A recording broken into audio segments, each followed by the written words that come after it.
오늘은 요한계시록 15번째 시간이죠. 15번째 시간 요한계시록 14장입니다. 14장을 한번 펼쳐보십시오.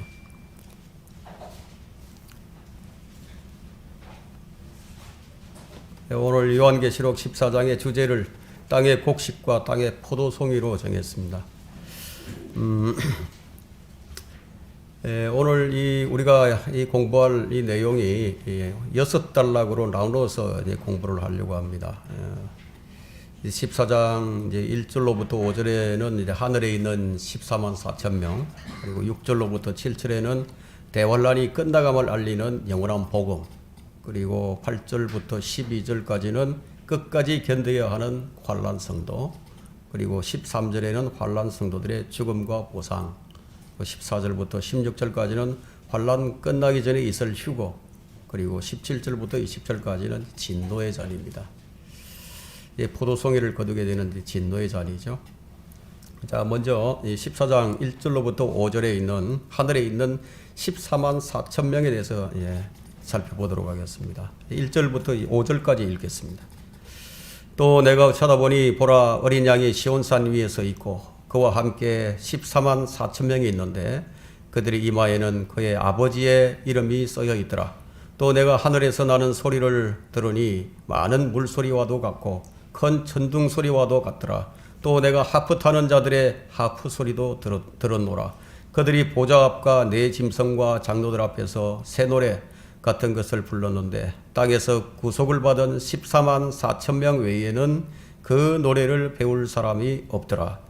이들은 여자들과 더불어 더럽히지 아니한 자들이니 이는 그들이 동정들임이라.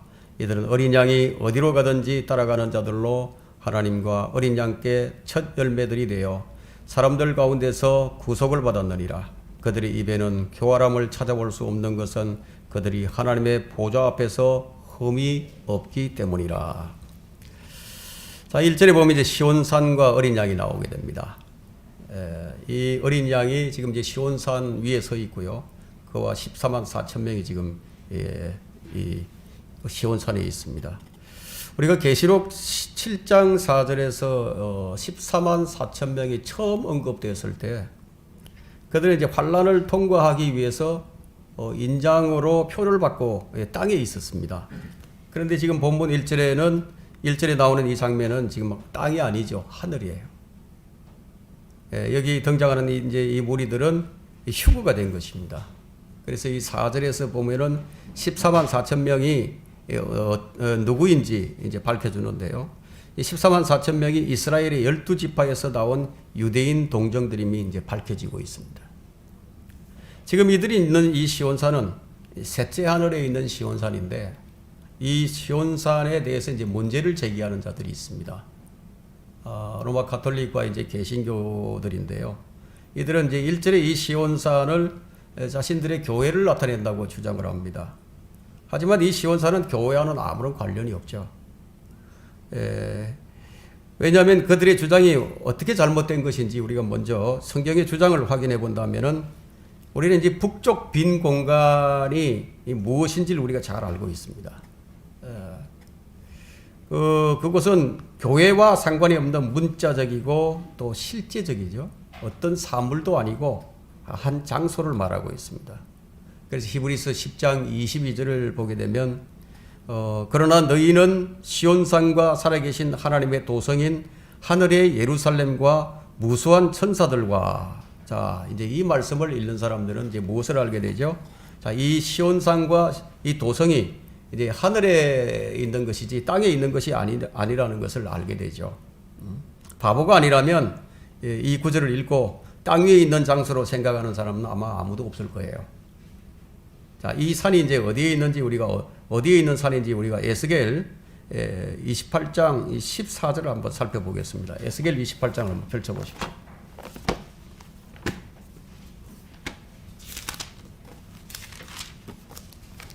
에스겔 28장 14절입니다.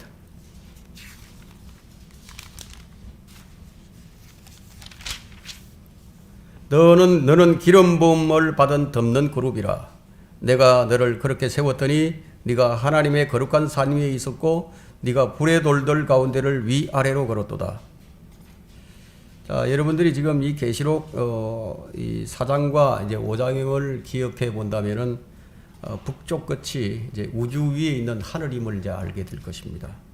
자, 이 산을 지금 시편에서는 또 어떻게 말을 하고 있느냐 하면 북편에 있는 위대한 도성 시온산은 그 자리 잡은 곳이 아름다우며 온 땅의 기쁨이니 하고 이제 시편 48편 2절에 이제 기록하고 있는데요. 자, 지상의 예루살렘은 어디에 있죠? 북쪽에 있지 않죠. 지상의 예루살렘은 미들리스트 지금 팔레스타인 지중해에 있습니다. 근데 본문은 지금 문맥상 이 본문을 초등학생이 읽더라도 이 시온산은 이제 하늘에 있는 시온산임을 분명히 알게 됩니다.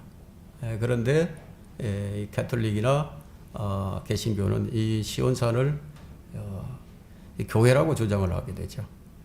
시편 48편에 나오는 이 북쪽이 이제 시편 48편에 나오고요. 또 이사야 14장 13절에도 이제 북쪽이 나옵니다.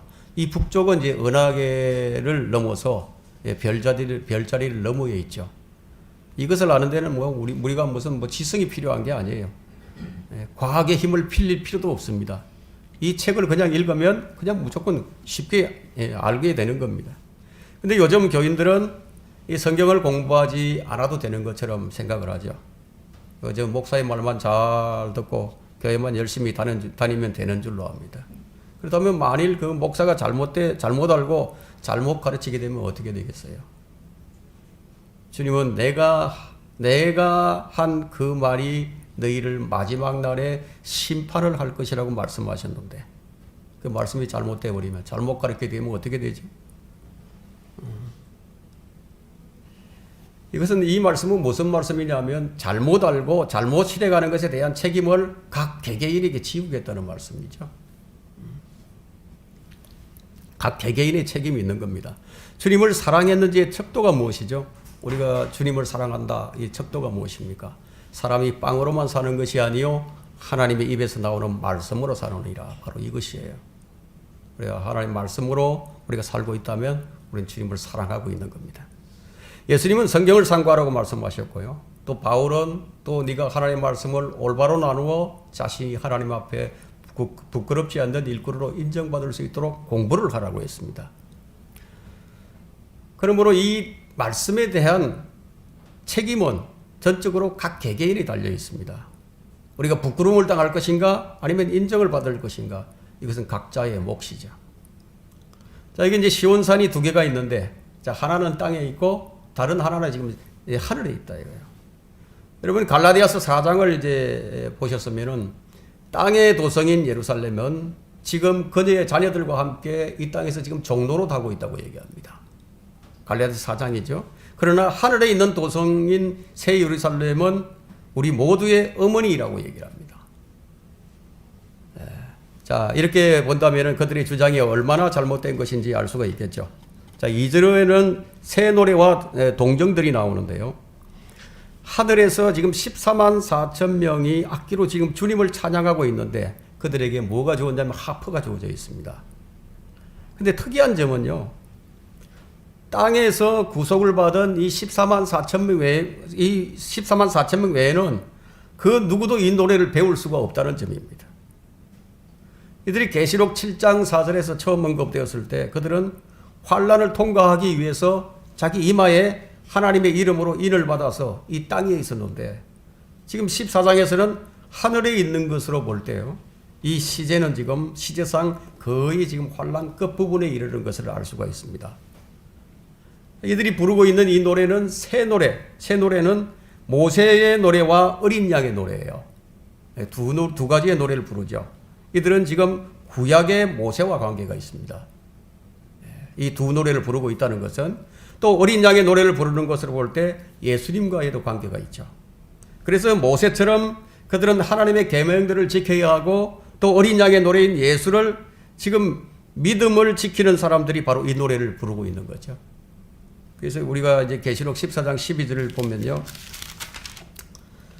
여기에 성도들의 인내가 있으며 여기에 하나님의 계명들과 예수의 믿음을 지키는 자들이 있느니라. 바로 이들이죠.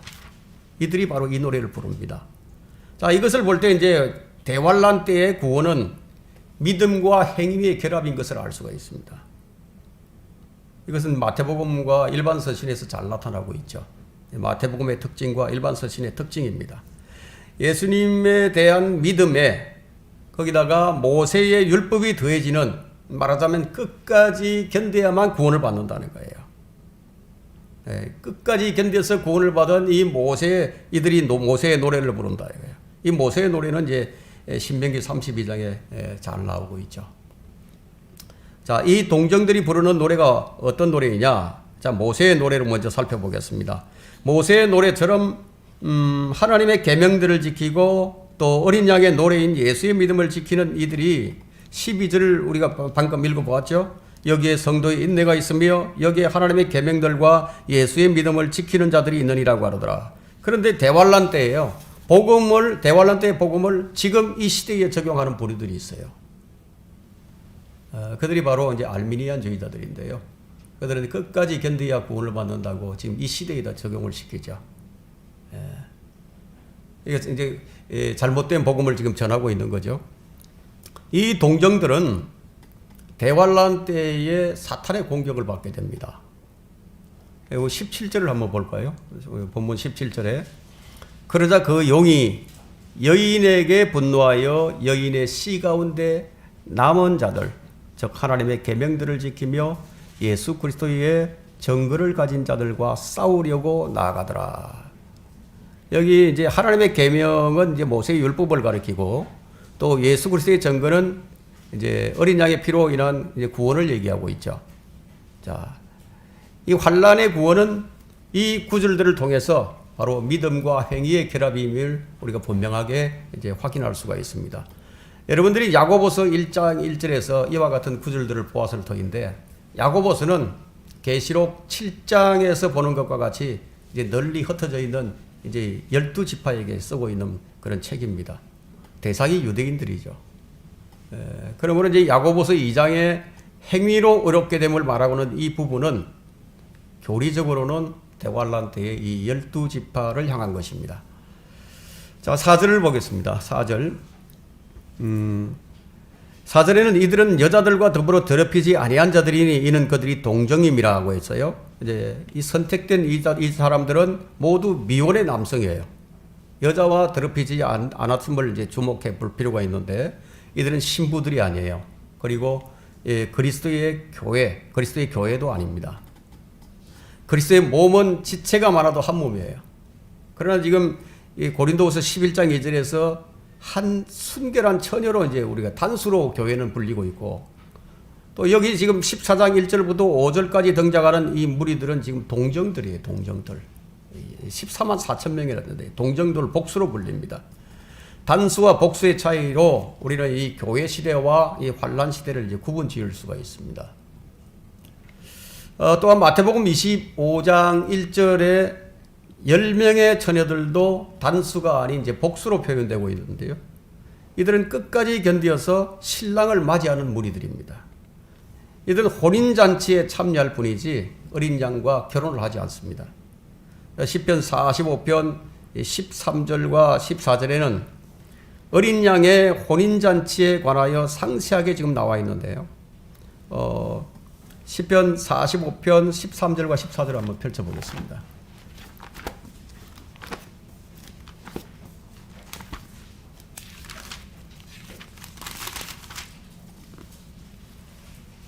왕의 딸이 안에서 온갖 영화를 누리나니 그녀의 옷은 금으로 수놓았도다.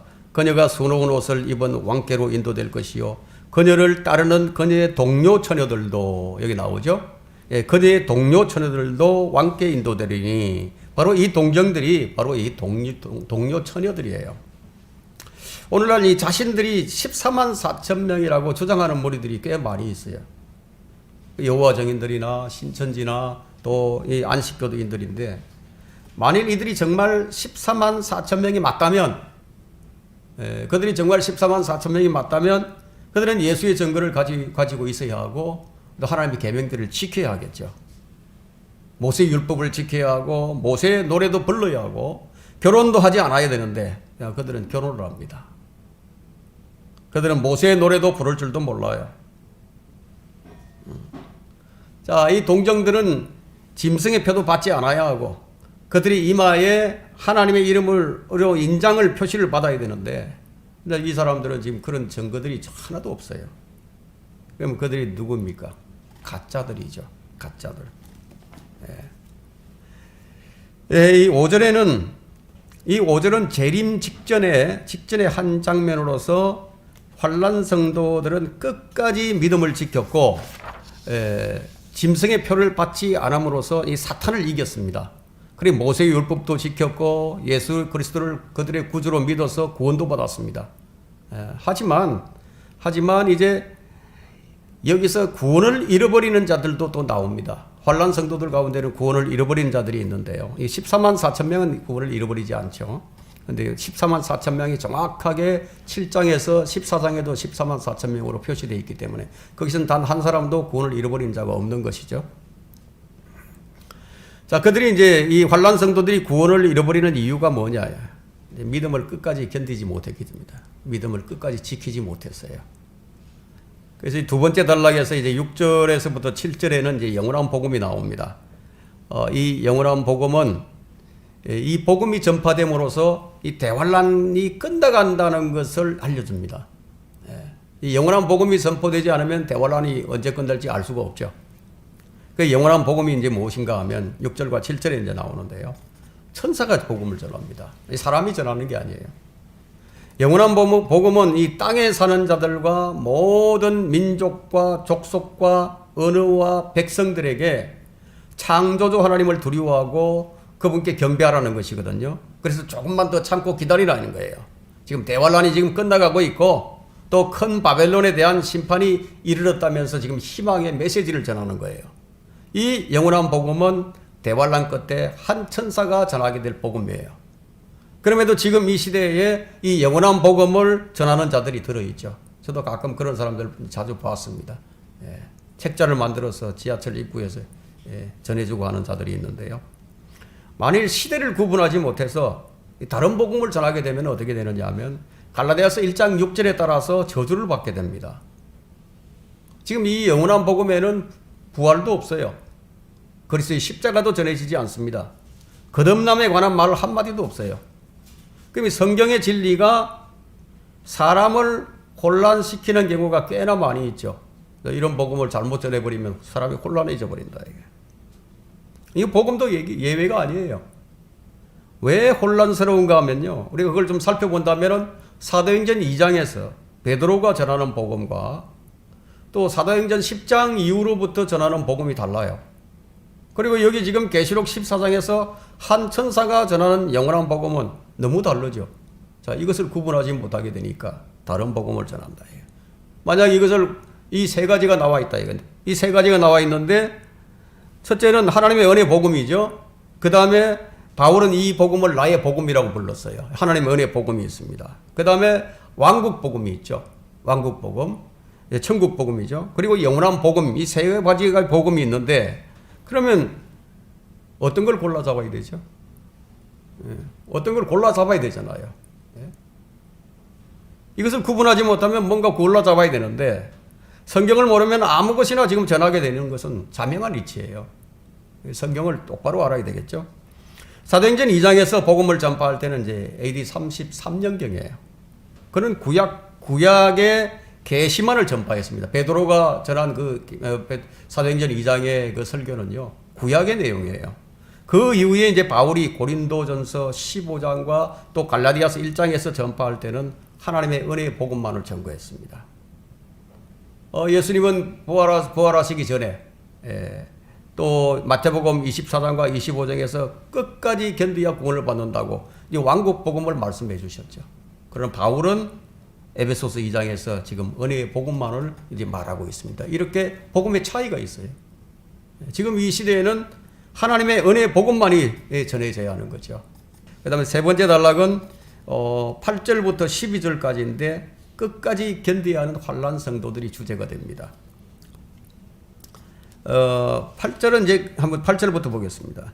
또 다른 천사가 뒤따라가며 말하기를 큰 도성 바벨론이 무너졌도다. 이는 그녀가 모든 민족들에게 그녀의 음행으로 인한 진노의 포도주를 마시게 하였음이로다. 라고 하더라. 셋째 천사가 그들을 따라가며 큰 음성으로 말하기를 누구든지 그 짐승과 그의 형상에게 경배하고 그의 표를 자기 이마나 손에 받는다면 그 역시 하나님의 진노의 포도주를 마시게 되리니 그것은 그의 진노의 잔에 혼합하지 않고 부은 것이니라. 또 사람은 거룩한 천사들의 면전과 어린 양의 면전에서 불과 유황으로 고통을 받으리니 그 고통의 연기가 영원 무궁토록 올라가리라. 그 짐승과 그의 형상에게 경배하고 그의 이름의 표를 받는 자는 누구든지 밤낮 쉼을 얻지 못하리라. 여기에 성도들의 인내가 있으며 여기에 하나님의 계명들과 예수의 믿음을 지키는 자들이 있느니라고 하더라. 자, 이 8절에 보면 도성이 무너져 버렸습니다. 지금 큰 도성이 지금 무너져 버렸어요. 근데 이와 동일한 메시지가 지금 17장과 18장에도 이제 계속 나타나는데요. 거기에서는 이제 큰 바벨론의 멸망을 지금 묘사합니다. 그렇게 묘사하고 있는 이유가 뭐냐면, 그 이유를 다시 한번 설명한다 보면은 환란에 대한 묘사가 지금 4가지 형태로 나타나고 있습니다. 이 부분에 있어서 우리는 이미 공부를 했는데, 자, 7봉인이 있었고 또 7나팔이 있었죠. 그리고 짐승과 7 호리병입니다. 이렇게 환란과 또 그리스도의 재림을 지금 4번 설명하고 있는 것은 마치 그리스도의 초림 때 이 초림을 복음서에서 4번 설명하는 것과 똑같습니다. 9절에서 이제 12절은 이제 불못에 던져지지 않으려면은 짐승을 거부하고 끝까지 견뎌야만 하는데, 우리는 앞장에서 이미 짐승을 살펴보았습니다. 대환란 때는 짐승의 표를 받지 않으면 안 될 상황인데, 짐승의 표를 받으면 먹고는 살겠지만 그 짐승의 형상에게 경배하거나 666 표를 받게 되면 그럼 지옥으로 가게 되는 상황이 이제 발생하게 되는 거죠. 그럼 지옥에 가지 않으려면 어떻게 하든지 표를 안 받아야 돼요. 그리고 예수의 증거를 또 가져야 합니다. 그들이 믿음을 통한 은혜로 구원을 받기는 하지만 그러나 구원의 영원한 보장을 받지를 못하게 됩니다. 환란 때에는 왜 구원의 영원한 보장을 받지 못하고 구원을 잃어버리기도 하는지, 그 이유가 무엇인지 우리가 확인을 해본다면 영적 할례인 그리스도의 할례를 받지 않았기 때문이에요. 이들은 거듭남, 곧 죄들의 몸을 벗어버리지 못했어요. 성령의 수술로 몸과 혼이 분리되지 않았기 때문이에요. 그래서 이들은 그리스도의 몸이 아닙니다. 말하자면 교회가 아니란 얘기예요. 이들은 그리스도의 몸이 지금 이 지상에 남아있지 않고 하늘로 다 들림을 받아버렸기 때문에 그리스도의 몸 안으로 들어갈 수도 없어요. 그들은 구약에서처럼 죄들의 몸을 벗어버리지 못했기 때문에 구원의 영원한 보장을 받을 수 없을 뿐만 아니라 이들은 구약에서처럼 혼과 몸이 딱 달라붙어 있다. 영적 수술로 인해서 몸이 혼에서 완전히 분리되지 않는다면 우리는 죄들의 몸을 벗어버릴 수가 없죠. 그들은 예수 그리스도를 믿어서 죄 용서함을 받았지만 또다시 죄를 짓게 되면 다시는 죄들을 용서받지 못하게 됩니다. 다시 구원받을 수 없다는 얘기예요. 왜냐하면 예수 그리스도께서 다시 십자가에 못 박힐 수 없기 때문이에요. 이것에 대한 성경 구절은 히브리서 6장 4절로부터 6절에 나옵니다.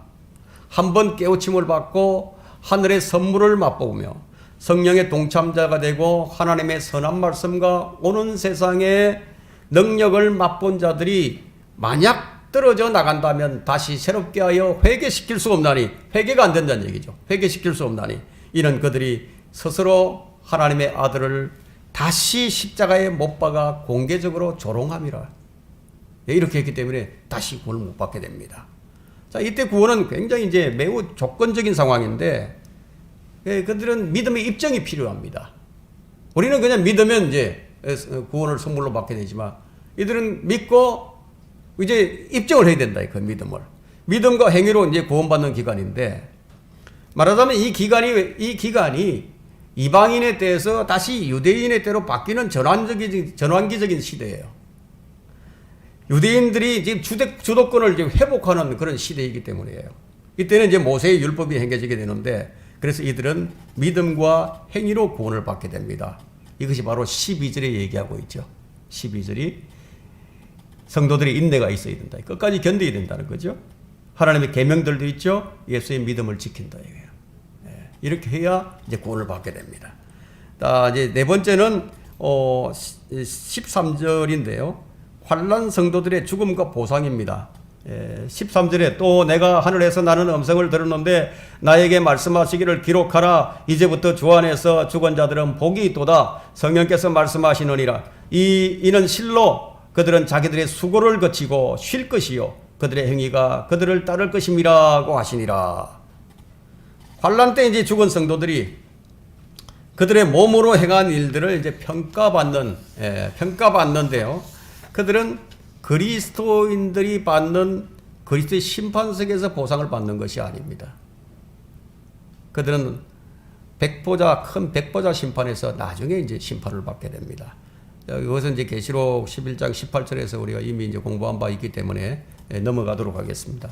다섯 번째는 14절부터 16절까지인데 땅의 곡식과 땅의 포도송입니다. 14절부터 볼까요?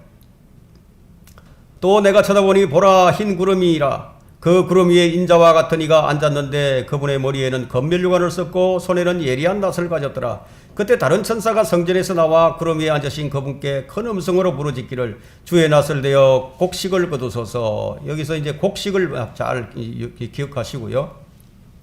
주께서 거두실 때가 되었으니 이는 땅에 곡식이 익었음이니이다 라고 하더라.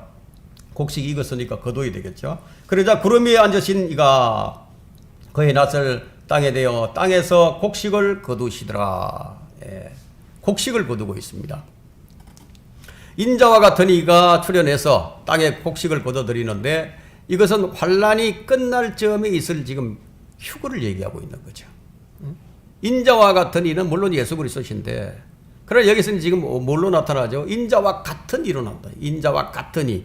인자라고 얘기하지 아니하고 인자와 같은 이라고 합니다. 인자와 같은 이가 지금 흰 구름 위에 앉아 있다 이거예요. 이 말씀은 자 요한계시록 10장 1절에서 구름으로 옷을 입고 나타나신 힘센 천사와 우리가 연관지어 볼 수 있습니다. 이 모습은 지금 주 예수 그리스도께서 말을 타고 하늘의 군대를 거느리고 오시는 지상의 재림의 모습이 전혀 아니라는 겁니다. 이 모습이 바로 구름 위에 앉아있는 모습이지 말을 타고 내려오는 모습이 아니에요. 주님께서 재림하시기 전 환란 중에 어느 때 한번 출현을 하시는 것과 관련이 있는데 자 이것은 마치 요셉이 7년 기간이 끝나기 전에 그의 형제들에게 모습을 나타낸 것과 같습니다. 요셉은 예수 그리스도의 모형이죠. 7년 기간은 7년 대환란의 모형입니다. 자, 이 14만 4천 명은 환란 중에 예수 그리스도를 보게 될 텐데 그들은 재림 전까지 이방인들에게 복음을 전하게 됩니다. 하지만 이 출현 시기는 뭐 정확하게 주어지지 않았기 때문에 언제인지는 우리가 정확하게 알 수 없습니다. 하지만 확실히 알 수 있는 것은 환란이 끝나기 전에 어느 시점에 인자 같으니 그리스도가 한번 출현이 있다는 거예요. 주님께서 대환란이 끝나기 전에 출현하셔서 이 땅의 곡식이라고 불리는 환란 성도들을 지금 거두고 가시는 겁니다. 땅의 수확은 마태복음 13장에서처럼 거두어서 창고에 들이게 되는데요. 수확은 좀 불과 연관이 있죠. 알곡은 거두들이고 죽정이는 불로 태워버린다. 한 가지는 땅에서 수확을 거두는 때이고 또 다른 경우는 뭐냐? 땅에 포도송이를 거두는 때입니다. 이것을 좀 비교해서 설명하자면 시간이 좀 많이 걸리기 때문에 좀 넘어가도록 하고요. 여섯 번째를 보겠습니다. 여섯 번째는 마지막인데요. 17장 시간이 남으면 제가 조금 더 이제 하도록 하고요.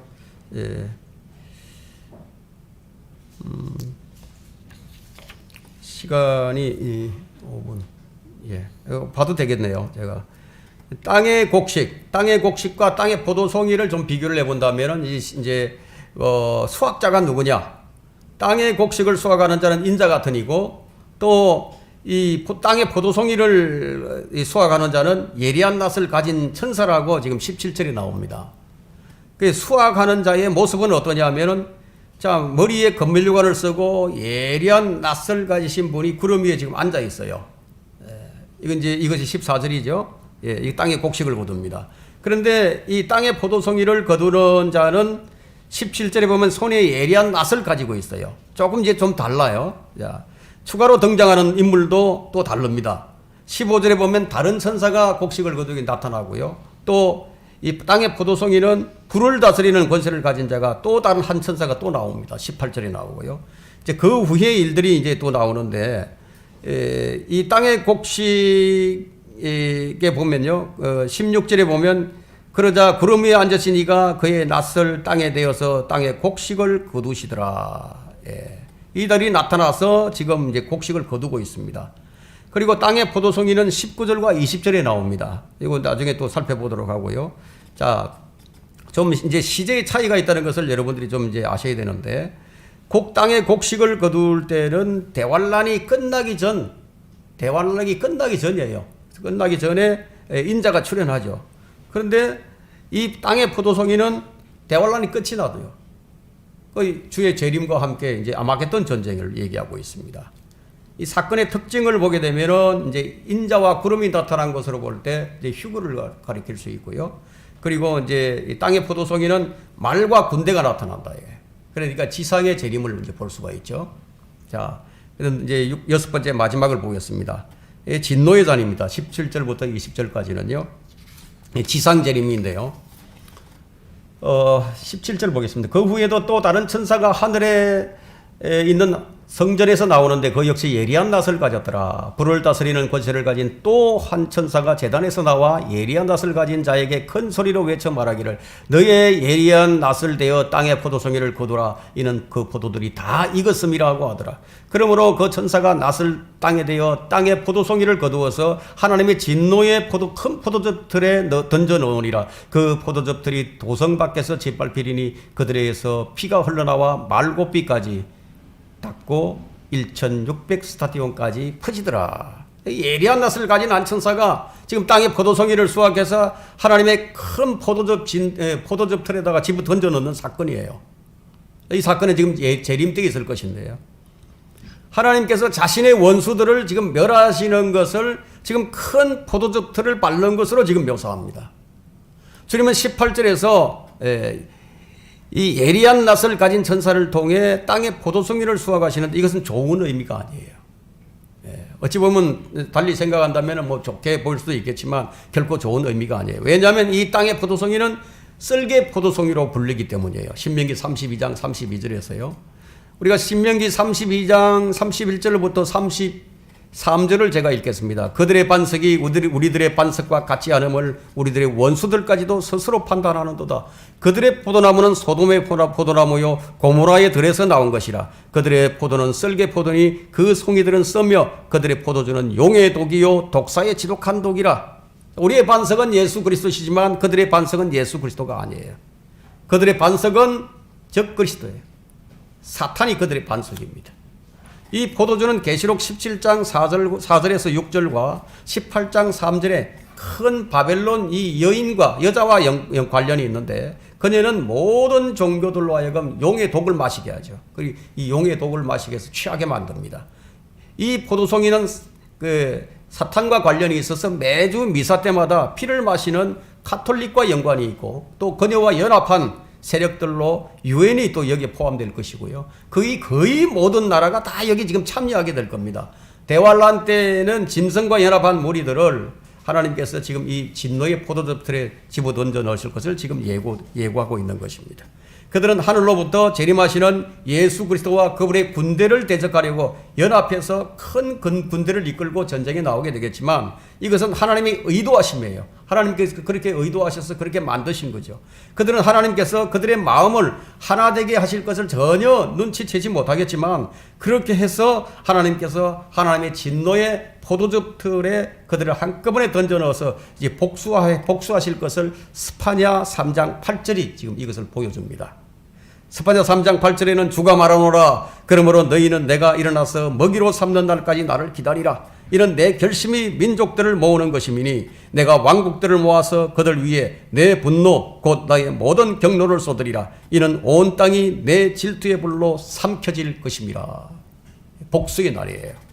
2억의 군대가 아마겟돈 전쟁에서 멸망당하게 되는 모습을 한번 생각을 해보세요. 상상을 해보시라 이거예요. 성경은 땅의 포도송이가 하나님의 큰 포도즙 틀에 던져져서 잔인하게 사육당할 것을 묘사하고 있는데 2억의 군대가 얼마나 많은 숫자예요.